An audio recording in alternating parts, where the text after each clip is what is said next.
Nous sommes pratiquement arrivés à notre fiche de cours numéro 3 dans le cadre de la présentation de l'histoire nationale, de la présentation de l'histoire nationale pour la NS4.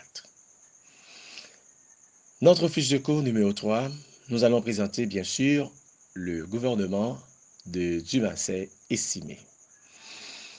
L'objectif général que nous avons, c'est expliquer les circonstances sociopolitiques nationales qui ont conduit, bien sûr, à l'ascension au pouvoir de Dumancet estimé.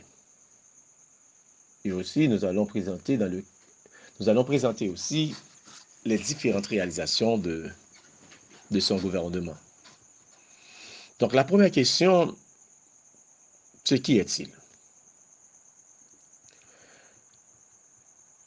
Estimé est né dans une famille pauvre de la petite ville de Verrette le 20 avril 1900. Il est mort à New York le 20 juillet 1953. L'un des oncles riches d'Estimé et Stylus Estimé, celui qui l'a amené à Port-au-Prince, celui où il a financé ses études en droit. Une fois qu'il a obtenu son diplôme, il a pratiqué brièvement son métier d'avocat avant de devenir professeur. En 1930, Estimé est devenu le porte-parole de l'opposition contre l'occupation américaine. Donc, il était au cœur des événements de 1930, événements qui vont conduire, bien sûr, au départ des Américains en 1934. Il était devenu porte-parole de l'opposition contre l'occupation américaine. Estimé a développé une grande réputation en tant que fonctionnaire capable et compétent. Il était devenu l'un des rares Noirs membres de la Chambre basse du Parlement. Il faut dire qu'Estimé a aussi grandi dans les rangs du gouvernement de Stenot Vincent et même a occupé le poste de ministre de l'Éducation nationale. L'échec à l'élection présidentielle de 1941 n'a pas mis fin à ses ambitions politiques. Contrairement à d'autres dirigeants politiques, Estimé n'a pas pris part à l'opposition qui a déclenché la révolte contre le gouvernement d'Élie Lescaut. Maintenant, voyons sa présidence. Il y avait une période de 7 mois de tractation politique. Après cette période de 7 mois de tractation politique, cette période de tractation conduira bien sûr à la mise en place du gouvernement militaire de Franck Lavaud. Lequel gouvernement qui a pris fin avec l'élection d'Estimé le 16 août 1941. Mais il faut dire que Estimé accède au pouvoir avec la complicité de l'armée et le support financier de certains négociants et surtout de l'élite politique noire.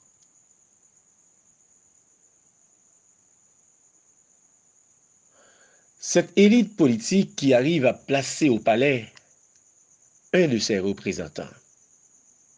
Il faut dire qu'il accède au pouvoir à la faveur de la crise de 1946. Avec Estimé, c'est véritablement un leadership noir. Le système politique haïtien a dû relever un défi. C'est sa rénovation sur les recommandations de leadership noir qui s'est efforcé d'introduire de nouvelles mesures progressistes sans détruire la structure de base. Voyez, c'est un grand défi relevé par le système politique haïtien qui arrive à ce nouveau leadership noir sans pouvoir mettre en question les structures de base du système. Il faut dire, dans un premier temps, l'administration d'Estimé comprenait une coalition de dissidents appartenant à l'opposition des régimes précédents, Le gouvernement noiriste d'Estimé représente un écart important entre les administrations précédentes. Les positions de pouvoir étaient principalement occupées par les Noirs que par les membres de l'élite mulâtre, qui pendant longtemps occupaient les couloirs politiques du pays. Le chef de cabinet Roger d'Orsainville, par exemple, était un passionné nationaliste noir qui a écrit le discours inaugural de vastes réformes exigeant d'estimer la participation des masses pauvres d'Haïti dans les affaires publiques. Il faut dire que le pouvoir d'Estimé était un pouvoir favorable à l'enrichissement de la classe moyenne noire.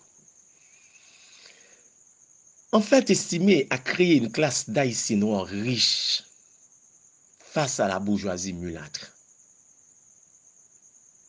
Il faut avoir toujours à l'esprit le contexte de son accession au pouvoir.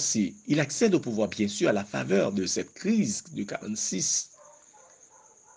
C'est un mouvement noiriste qui a propulsé Estimé au pouvoir. Donc, c'est normal à ce que ce pouvoir va créer les conditions de l'émergence d'une classe d'Haïtiens noirs riches face à la bourgeoisie mulâtre, la bourgeoisie traditionnelle. D'après le témoignage des historiens, le président Estimé est persuadé qu'il fallait enrichir cette nouvelle classe bourgeoise noire qui réclamait la vengeance des affronts et les moyens de rivaliser avec l'élite traditionnelle.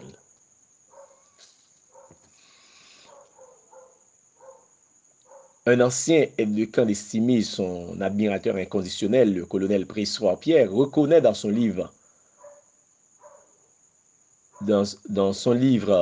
Témoignage que l'élite, je cite, l'élite de la classe moyenne qui avait aidé Estimé à prendre le pouvoir, a voulu s'enrichir rapidement au fin d'atteindre le niveau économique de la soi-disant bourgeoisie ou même la surpasser.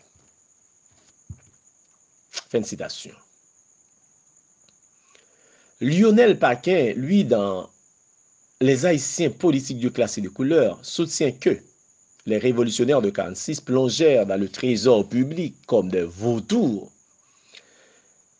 Ils se construisirent de grandes demeures, voyagèrent dans le luxe et entretinrent des maîtresses exigeantes. Fin de citation. De son côté, Julio Jean-Pierre Audin affirme dans ses mémoires que, et je cite, Estimé avait fait tout son possible pour s'attacher ces messieurs, mais il n'avait fait en réalité que réveiller leur appétit. Chaque fonctionnaire noir voulait être riche du jour au lendemain. Qu'importe le pays, il faut avoir sa résidence, sa voiture et des maîtresses. Fin de citation. En fait, le gouvernement d'Estimé a pris la précaution de maintenir les Noirs dans des positions de commande, à partir desquelles ils ont tiré des avantages à travers le contrôle de la machine économique et leur expérience, ce qui concerne les activités du secteur des affaires. Par exemple, ces Noirs-là sont les grands bénéficiaires des grands travaux de l'exposition internationale et du développement du tourisme, laissant à des assoiffés à Ferris Noir l'exploitation scandaleuse de la figue banane. Vous voyez, tout ça, ce sont des activités qui ont permis, bien sûr, à cette classe noire, les éléments issus de la crise de 1946, de s'enrichir. Cette politique a cependant entraîné de curieux effets dans la mesure où les partisans de la déclasse moyenne noire sont satisfaits des positions qu'ils détenaient, se sont montrés fort peu intéressés ou habiles à consolider leur nouveau progrès économique par des améliorations économiques, en s'adonnant bien sûr à des activités lucratives, principalement d'ordre commercial. Mais le facie du bord restant quasi intact. Au contraire, ils ont simplement tiré des profits prospères des affaires, grâce auxquels ils ont formé une nouvelle classe de Noirs aisés en compétition avec les riches mulâtres. C'est ça aussi qui explique le scandale de la figue banane qui a miné une industrie prometteuse. C'est aussi l'échec de cette industrie va coûter beaucoup au pouvoir d'estimer. Maintenant, quelles sont les réalisations du gouvernement d'estimer? Quelles sont ces réalisations? Il faut dire que l'estimé qui accède au pouvoir, c'était un homme très impopulaire. Il n'avait pratiquement pas de popularité dans le pays. Mais les réalisations de son régime vont donner, bien sûr, beaucoup d'écoute à estimer. Malvenu, mal sorti, mais bien installé. Le passage de Dumassé estimé au pouvoir fait partie des plus remarquables. C'est un homme qui a marqué à sa manière son passage au pouvoir. L'enfant béni de la commune de Verret était celui qui, seul, durant son passage au pouvoir, a pu procéder, je souligne, à la libération financière et économique du pays. C'est pour répéter ses partisans. Donc, son gouvernement a donné des élans réels à l'économie du pays. On a dit que son administration arrive à mettre le pays sur les rails du développement économique. Haïti était un véritable modèle pour ses voisins de la région. Et Charles Dupuis écrit la prospérité générale que connut la République d'Haïti pendant la décennie qui suivit l'élection de Dumassé estimé restera d'ailleurs un fait unique dans son histoire. En fait, le pays encaissait des rentrées fiscales particulièrement abondantes et aussi pour la première fois depuis longtemps affichait une balance commerciale excédentaire. Donc le pays pour la première fois affiche une balance commerciale excédentaire. Il faut dire que les performances économiques sont évidentes. Une nette augmentation est constatée au niveau des exportations de café, de bananes, de sucre. Les dépenses publiques connaissent une grande hausse. Ça passe de 40,4 millions de goudes en 1946 à 67,4 millions de goudes en 1949.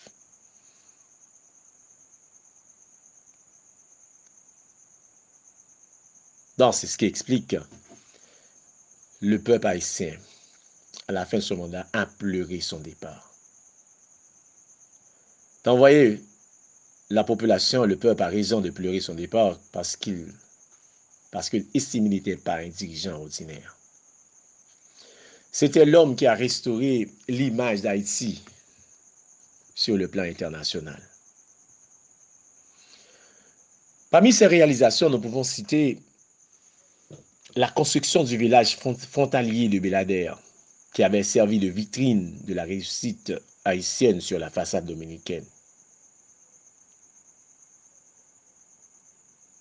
Pour beaucoup d'Haïtiens, l'ère d'Estimé est la plus remarquable dans l'histoire contemporaine, de telle sorte qu'on a su faire l'éloge panégyrique du feu président Dumassé Estimé. Beaucoup se sont hantés du fait d'une réalisation spectaculaire une réalisation spectaculaire à travers la construction du bicentenaire, soit l'avenue Harry Truman, long de 3 km de la Saline à Matissan, en vue de l'avènement de l'exposition nationale, une grande exposition internationale, l'exposition internationale. Nous pouvons dire que c'était une grande réalisation. C'était une reconnaissance grandiose. C'était l'exposition internationale était un événement important qui montre la souveraineté d'Haïti. Il faut dire,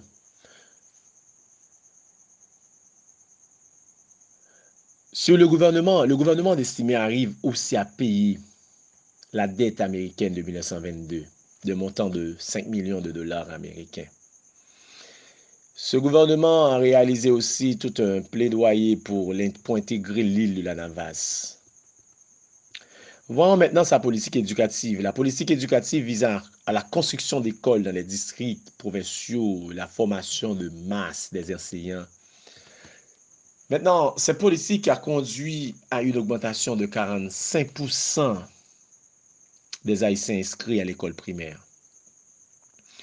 Le programme social inclut entre autres un recensement, la construction des routes, des campagnes d'alphabétisation, des campagnes pour le développement rural. Les promesses de protection de la classe ouvrière ont pris forme à la création d'un bureau du travail et de l'inclusion des droits syndicaux dans la constitution de produits manufacturiers.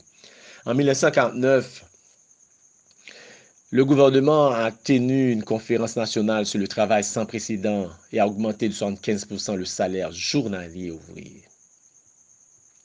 La création de nouveaux emplois dans la capitale de Port-au-Prince conduit à des migrations de masse de chômeurs de la campagne qui pèsent sur une situation actuelle de la surpopulation.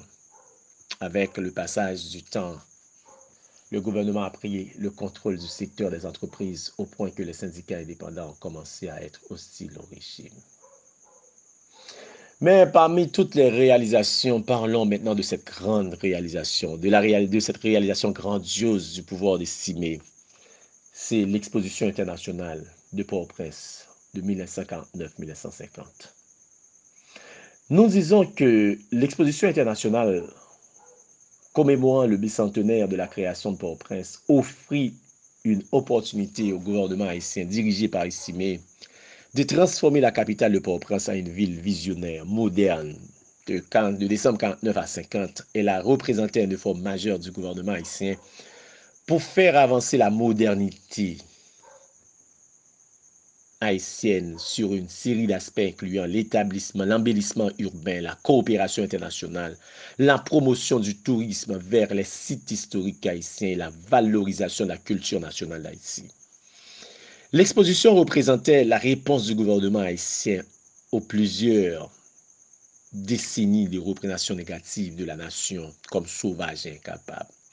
Pour le gouvernement haïtien, la vision d'une ville moderne signifiait une meilleure infrastructure et la capitale de satisfaire les voyageurs étrangers à travers l'exaltation de la culture traditionnelle haïtienne en y incluant les pratiques associées au vaudou longtemps dénigré.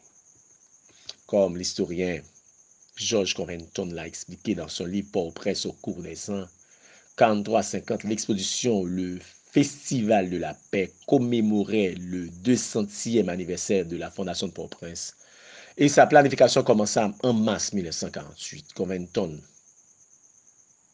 page 459. Ceci laissait seulement un peu plus d'un an pour aménager Port-au-Prince. L'exposition coûta plus de 4 millions à Haïti, d'un budget national de 13,4 millions de dollars.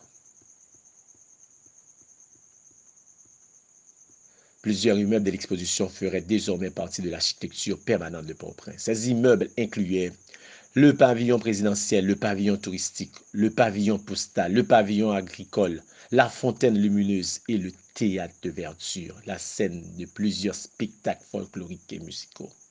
Le 1er mars 1950, le Nouvelliste indique qu'un total d'environ 70 000 visiteurs s'étaient inscrits pour assister à l'exposition. Le gouvernement s'inspirait que le nombre augmenterait durant l'exposition. Et on peut dire sans crainte que l'exposition d'Estimé fut exactement comme le magazine Life l'a nommé, la petite foire mondiale. Au contraire des autres foires mondiales, elle n'a pas attiré des millions et n'a non plus admis carrément qu'elle s'attendait à le faire. Le tourisme était encore une industrie naissante et l'exposition visait à attirer l'attention internationale sur Haïti, ce qu'elle, bien sûr, a accompli. L'exposition avait été lancée avec l'intention de développer une ville moderne pour développer une industrie touristique pour les décennies futures. Dépenser 4 millions de dollars dans l'exposition constituait un énorme risque pour le gouvernement haïtien et provoqua, bien sûr, beaucoup de critiques Un coup mené par les militaires haïtiens fut lancé contre le gouvernement de Simé en mai 1950. Paul-Eugène Magloire fut élu président en 1950, en octobre 1950. Et lui, il va continuer la promotion gouvernementale de l'industrie touristique en collaboration avec Pan American Airways. Magloire fut en mesure de s'appuyer sur les changements structurels dans la capitale pour encadrer l'industrie touristique naissante et aider à tripler le nombre de visiteurs sur Haïti pendant son régime. À cause de la tension internationale, son régime fut identifié comme faisant partie de ce qu'on appelle l'âge d'or du tourisme haïtien. Mais cependant, il faut dire, il avait aussi, le gouvernement de Simé avait aussi essuyé des critiques. Des critiques. Bon, ça arrive toujours. Le progrès économique auquel on s'est référé à l'ère d'Estimé n'a été qu'un mirage, pour répéter les détracteurs. En fait, il faudrait se rappeler quelques écrits portés sur la période 46-50 ou sur leurs auteurs sont unanimes à faire état des opérations de façade sur fond de gadget et de corruption. Les plus protocolaires parlent d'échecs de Belader, d'embourgeoisement de celui à qui on prête le sobriquet de petit paysan de Verrette. D'autres entrefaites évoquent l'idée de dépendance vis-à-vis de l'étranger, l'absence de vision du président. C'est le cas de Charles Tardieu, pour qui l'étranger est venu à la rescousse du président Simé pour implanter des projets d'éducation rurale. Quant à Paul Moral, il présente un bilan d'échec du développement de l'époque en tenant compte de la misère qui règne dans le monde rural. L'exode rural qui s'ensuit a donné lieu à un panorama urbain où des poches de bidonville commencent à se développer, Fort-Saint-Clair, La Saline, Troucochon, Saint-Martin, Bel-Air, entre autres. Il y a une extension urbaine dans les périphéries. L'aménagement des zones industrielles et commerciales dans le nord de Port-au-Prince n'est inscrit dans une planification de telle sorte qu'on assiste à une crise de services sociaux de l'ordre d'une anarchie. Maintenant, je vais vous donner quelques critiques concernant l'administration d'Estimé. Voyons maintenant sa chute. Comment expliquer quelles sont les causes de la chute du gouvernement d'Estimé? D'abord, sur le plan interne, il faut souligner, Estimé tout en voulant se montrer progressiste, Estimé n'avait pas le courage de casser les structures d'exploitation et de s'opposer à la corruption administrative qui est l'une des maladies, je dirais, du système politique haïtien. Par exemple, sa tentative d'établir l'impôt sur le revenu se heurte à l'opposition de la Chambre de commerce. Plusieurs de ses partisans s'enrichissent aux dépens de l'État. Leur rapacité va provoquer, bien sûr, la ruine de l'industrie bananière. Maintenant, pour contenir les revendications sociales, qu'est-ce que Estimé va faire? Il va utiliser la répression. Il frappe durement les syndicats, les partis politiques, les moyens d'information. Par exemple, en 1847, il publie une loi anticommuniste qui interdit le MOP, le PSP, à la suite d'une tentative de grève générale. Enfin, sur le plan interne, il faut dire qu'il a succombé aussi, comme ses prédécesseurs, à la tentation de prolonger son mandat. Sur le plan externe, il faut dire que malgré sa fidélité à l'alliance américaine, il a fini par perdre l'appui du grand voisin américain. Avec les Dominicains même, c'est le conflit ouvert. Et c'est pourquoi le gouvernement de Trujillo a tout fait pour déstabiliser son régime en encourageant bien sûr les menées subversives des adversaires de son gouvernement. Donc sa chute était inévitable. Dès le début de 1949, le président Estimé commença à réclamer avec de plus en plus d'obstination la révision de la Constitution parce qu'il a traversé, il y a une maladie en Haïti, c'est la maladie de rester au pouvoir. Bon, en fait, cette maladie aussi a touché Estimé. Il faut dire que la Constitution haïtienne stipulait en effet que le président n'était pas immédiatement rééligible. Il ne pouvait bénéficier d'une prolongation de mandat. Les partisans du président signèrent donc furieusement les pétitions révisionnistes de la Constitution. Il faut amender la Constitution de 1946, justement, pour que Estimé puisse brider un second mandat.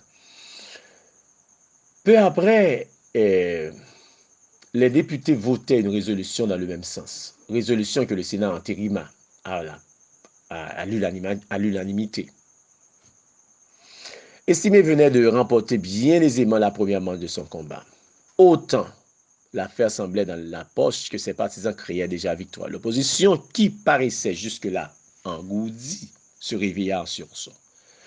Ce sont d'abord les étudiants qui se mettent en grève, mouvement auquel réplique le gouvernement par la fermeture des facultés, la dissolution de la Fédération des étudiants, le rétablissement de l'état de siège, l'interdiction de toute activité aux manifestations communistes. Estimé compose un gouvernement de combat, réunissant des hommes résolus, comme Carlet Auguste, Castel Desmesmet, François Duvalier, qui se jettent furieusement dans la mêlée et promettent de contrôler l'agitation. Peu après, Estimé fermait d'autorité l'action sociale, chantier, la nation, interdisait le Parti social chrétien, le MOP et le PSP. Il faut dire que le climat politique demeura ainsi tendu et incertain jusqu'à la houleuse séance du 18 avril 1950, au cours de laquelle les sénateurs refusèrent de réviser la Constitution, d'invalider l'article 81 comme le réclamaient les extrémistes. Devant cette impasse politique, la presse pro-gouvernementale attaque les sénateurs avec acharnement et virulence, cependant Estimé, qui comptait sur son enracinement populaire et sa maîtrise des forces sociales et associatives, ameutait à sa base militaire, organisait des défilés d'organisations syndicales, faisait sortir le peuple. Le 8 mai, conduite par les partisans du régime, une populace excitée forçait les locaux du Sénat qu'elle saccageait de fond en comble. Ce coup de force théâtral entraînait visiblement dans les plans d'Estimé, puisqu'il profita de ce moment pour entreprendre une tournée dans les rues de la capitale en compagnie du général Lafaux, le colonel Magloire, afin de montrer aux masses qu'il ovationnait, qu'il avait l'état-major dans son camp. Mais c'était pure illusion. Il était assuré de son absolu dévouement, follement fêté à son retour au palais par la foule de ses partisans qui le portent en triomphe. Le président va d'une dramatique proclamation dans laquelle félicitait Vandal pour leur éloquente attitude et leur maturité politique. En fait, il faut dire que la victoire d'Estimé semblait totale, alors que les sénateurs, harcelés par ses partisans, incapables de se réunir, se trouvaient à la merci de son décret de dissolution. En fait, la victoire d'Estimé sera de courte durée, 2 jours seulement après cette journée du 8 mai, qui lui semblait totalement favorable. L'armée déposait le président. Au lieu du décret de dissolution du Sénat qu'on attendait, le journal officiel publia un communiqué de la Vaux-Lévesque de Magloire qui annonçait à la nation la démission du chef de l'État. Les généraux soutenaient que le président ayant perdu le contrôle des événements, l'armée avait décidé de prendre les mesures nécessaires pour la sauvegarde de la paix publique. Toute l'opinion comprit que le colonel Magloire venait d'abattre le gouvernement d'Estimé. Je dirais le forgeur d'Estimé vient d'abattre Estimé. Au moment au palais national, les officiers invitaient bien aimablement les dignitaires estimistes à quitter les lieux, pendant que d'autres les attendaient à la sortie pour les fouiller et les désarmer. En fait, la présidence d'Estimé est terminée. C'est fini, Estimé. Enfin, le gouvernement d'Estimé a été renversé par un coup d'État militaire. À un moment où il jouissait d'une grande popularité dans les classes moyennes et les masses, l'armée a confié le pouvoir à son chef, en qui l'oligarchie traditionnelle voyait un messie.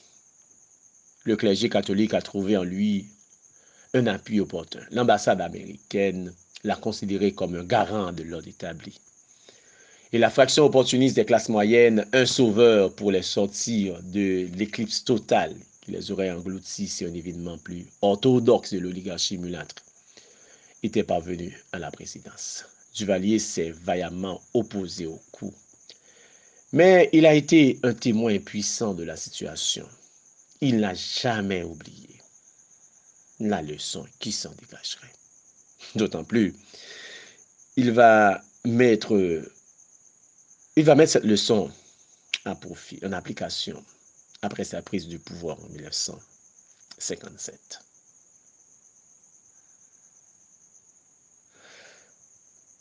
Enfin, nous allons terminer, bien sûr, avec quelques réflexions que vous allez faire. C'est d'abord analyser le contexte sociopolitique national dans lequel estimé Élie Lescaut est devenu président d'Haïti. Pas Élie Lescaut dans lequel estimé est devenu président. Analyser le contexte sociopolitique national dans lequel estimé est devenu président. Ensuite, vous inspirant du texte de l'exposition sur l'exposition internationale du 8 décembre 1949, souligner les grandes lignes de la politique du gouvernement de Dumas estimé. Troisièmement, c'est produire un texte de 20 lignes pour présenter les grandes réalisations du gouvernement d'Estimé. Et la dernière question, c'est une question. Est-ce que les 43 arts ont réalisé une révolution dans les structures économiques et sociales du pays?